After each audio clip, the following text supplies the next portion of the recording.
Today's topic is called Keeping Others at Arm's Length, aka the clandestine mechanisms of the ego. This is a kind of a personal topic for me. I've been aware for quite some time now that I keep people at arm's length, even friends and family members. The image that accompanies this for me looks like this. So I'm inside an apartment and the door to the hallway is open about 2 inches, and there's a security chain that prevents the door from opening all the way. And I speak to the other person, a friend, a family member, or anyone else for that matter, through this narrow gap. We have a good conversation. There's no fighting or anything, but I will also not remove that security chain and open the door to let the person in. And that's the image that comes with that thought of keeping others at arm's length. I have a few very specific people actually to whom this applies. However, this can easily be generalized to literally everyone for me. I don't know what your experiences with that is, but there are only a few moments really here and there, if I'm truly honest, where I open the door and let the other in completely. And only that is for a couple of moments, really. This morning I thought of a specific family that, in that regard, thinking, when will I let her in? It would be so comforting for both of us if I would open the door and not just talk to her through that symbolic gap with the security chain.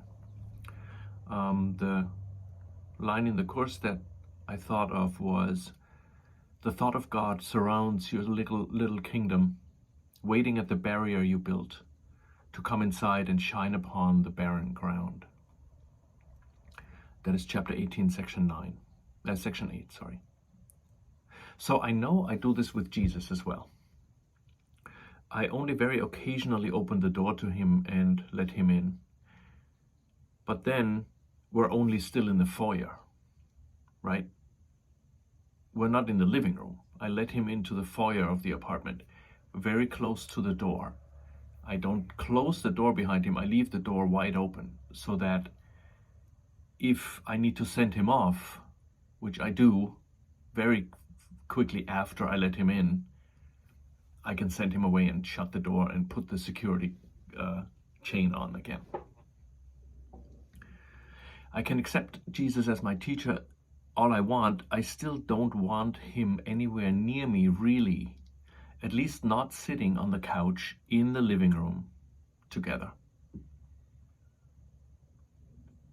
For now, we're in the foyer, and once in a while, for a few moments of respite, we stand there until he's banished again outside the chained door for the most part. So let's go back to my family members and other people. Lately, I've been painfully aware of my inability to open the door to them. It doesn't seem painful for the most part, but once in a while it becomes so clear that I won't let them in. It is truly painful, and I feel like that pain is always there, underlying all the connections that I have, all the people that I meet. I think I will lose myself if I open the door completely. I think I have to sacrifice part of me that when I let them in. But I also know now that It is the love that they bring when they enter that I repel, that I cower from. I know my life would be wonderful if I were to let them in, if I were to stop keeping them at arm's length. But opening the door seems to be the end of me. Looking at the door secured by a single chain, right, I also see in my mind that there are several more security chains that are already unlocked. So this is kind of the last one.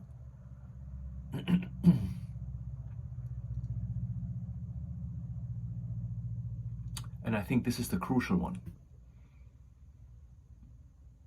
Once I open the door for good, my ego is finished.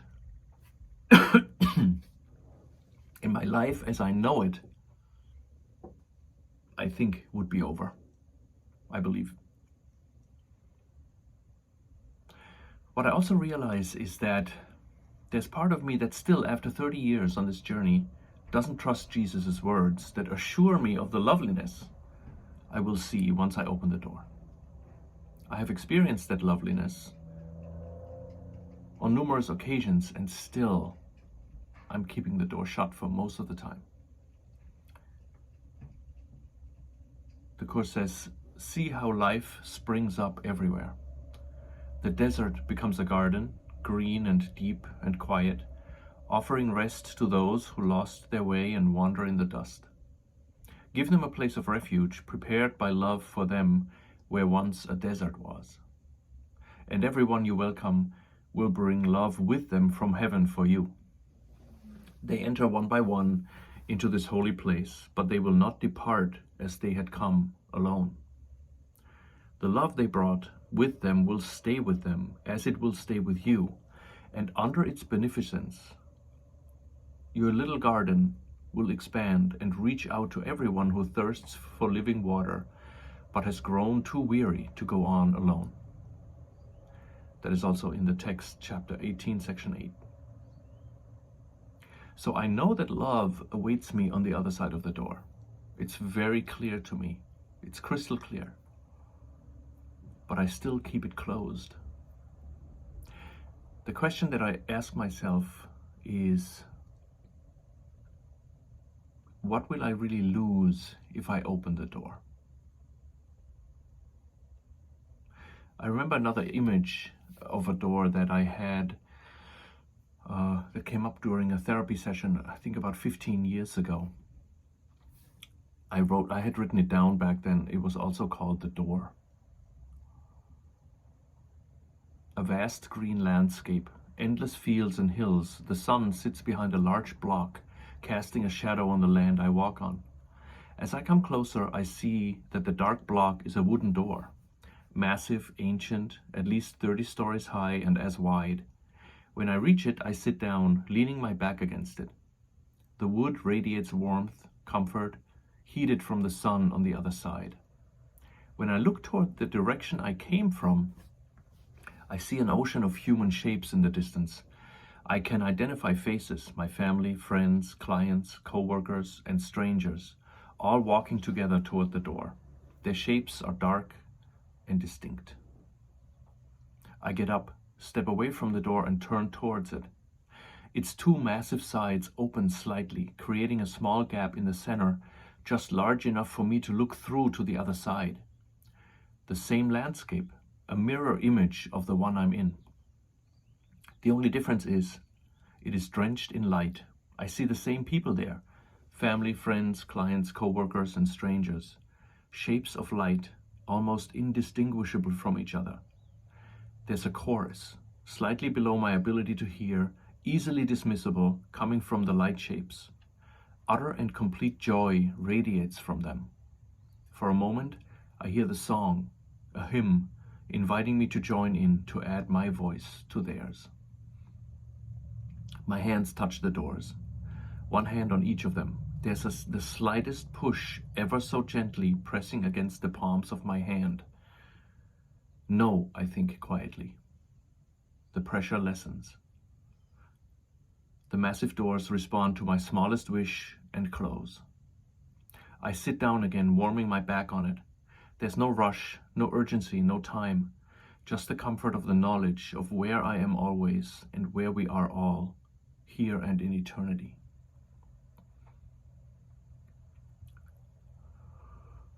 So I think back then, I was comforted by knowing that the door was there, that it was easily accessible for me anytime.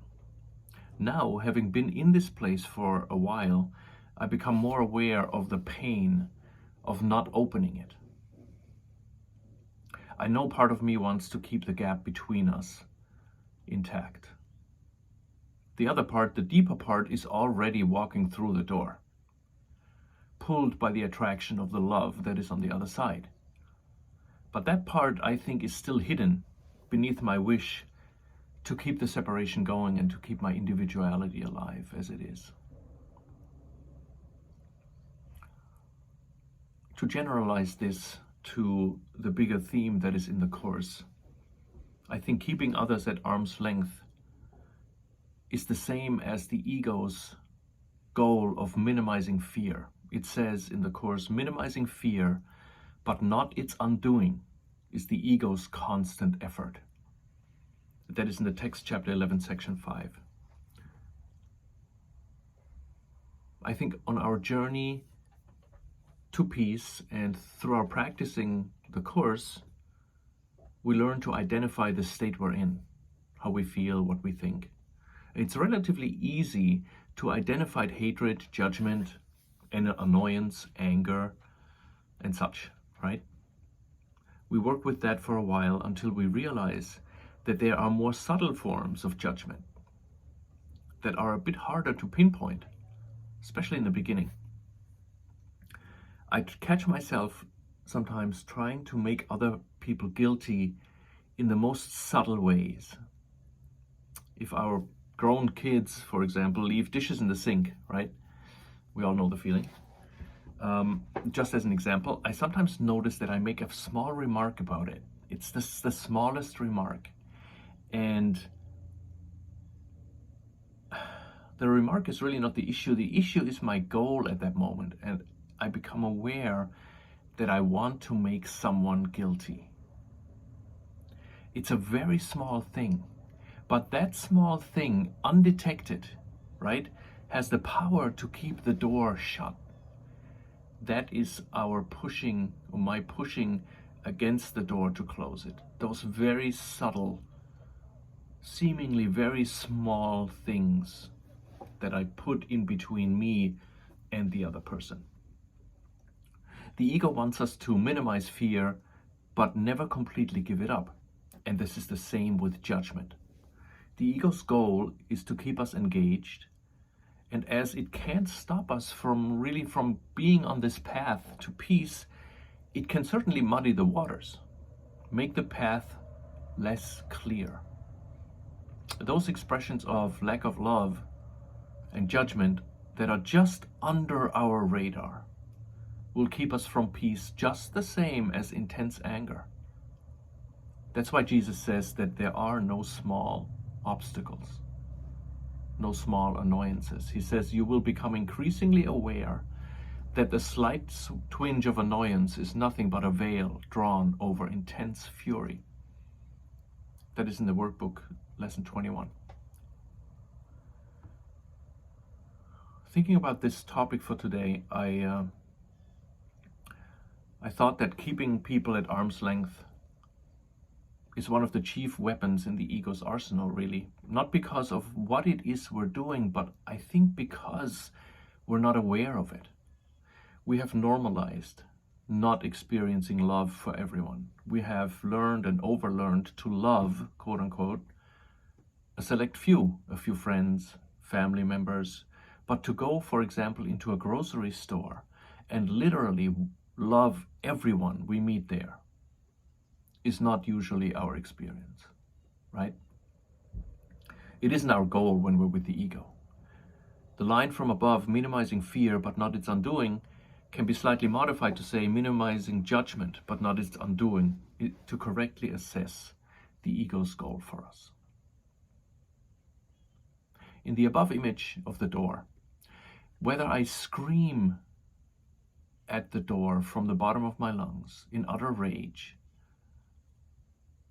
or simply hold one finger up, pressing ever so slightly against the door, the effect is the same. The door will stay shut. Because love cannot enter if we don't want it to, the size and intensity of our block doesn't matter. In time, I think we learn that even the smallest whisper of a judgment keeps love out of our awareness. The truth is, if we're not in a state of all-encompassing love for everyone, we're holding our finger up, preventing the door from opening.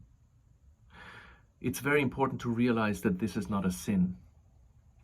It took me a while to realize that this is not a sin. There are no consequences from our judgment other than that we are not at peace. Nobody except the ego counts our judgments and uses them against us, right? And because judgment stems from fear, and fear is in turn an acknowledgement of what fear denies, namely love. It's only a matter of reinterpreting our judgments, not a matter of giving them up. If we become aware that we are keeping people at arm's length in our lives, our only job is to clearly identify if and when we become aware of it. We are not to change it in any way. If we ask Jesus or the Holy Spirit to help look at those times when we keep people at bay together, they will reinterpret our judgment into our call for the love that the judgment denies. In other words, keeping other people at arm's length is nothing more but a subtle and sophisticated way of expressing our fear of union. Keeping others at arm's length is our way of keeping the separation alive and our individuality intact. We only do that. The only reason we do that is because we believe we are so sinful that should we ever return our awareness to love, we would literally die. But what would really happen is we would awaken to the love that we are, to the peace that surpasses our current understanding. Jesus says in actually chapter 1, section 4, he says, when you have become willing to hide nothing, you will not only be willing to enter into communion, but will also understand peace and joy. I think this is a really important point that I think is probably one of the most important messages that is hidden in the pages of the Course, is that the ego is not the problem. The tiny mad idea of separation is not the problem. The belief in separation is not the problem. Anger, attack, and any kind of lack of love in any shape are not the problem. The problem is that we're hiding it from ourselves and from Jesus and the Holy Spirit. That is the problem. Hiding is the problem, not the thing we're hiding. Ken always says dissociation is the problem, not the thing we dissociate. Because what we're hiding is an illusion. It's only the act of hiding that is the problem, because the act of hiding makes the illusion real, makes it sinful. Once we understand that bringing what we have hidden to the light of truth is the only way if we believe that this is the only way, then we're good to go. Right? Bringing what we have hidden to the light of truth. That's the way. And if uncovering what is keeping us from the experience of peace is our goal, then whatever we are hiding can't stop us. Once we open ourselves up to the love of Jesus or the Holy Spirit, once we are no longer willing to hide anything from them, we're on our way.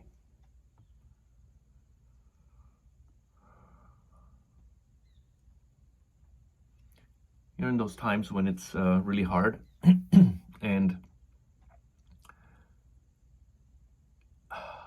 I know I'm in my ego, I can't get out, and it gets very muddy, and I can't think clearly of what it is that I'm doing. I try to remember one sentence, and that was kind of the mantra for me, the course mantra. And the course mantra for me is, you only have to look. That kind of brings me back to, okay, this is what I need to do. You only have to look. You don't have to change it. You don't have to be better or think better or change anything. You only have to look at what you're doing and thinking. If we remember this in any situation we're in, with anything we feel and think or experience, we're on our way. So keeping others at bay, which I think we all do, keeping others at arm's length, is only a problem if we keep it hidden. Once it's out in the open, the Holy Spirit and Jesus can reinterpret it for us to bring us closer to love rather than keeping us from it. Right? Because the reason we keep everyone at bay, everyone at arm's length, and not let the love flow freely is because of our fear of that love. And how long this stage on our journey home takes is really not important. Eventually, I think we will realize that what we're defending against is what we are. Eventually, I think we will lay down our defenses and accept the truth about ourselves. And that's when we return to the home that we have never left. The Course says,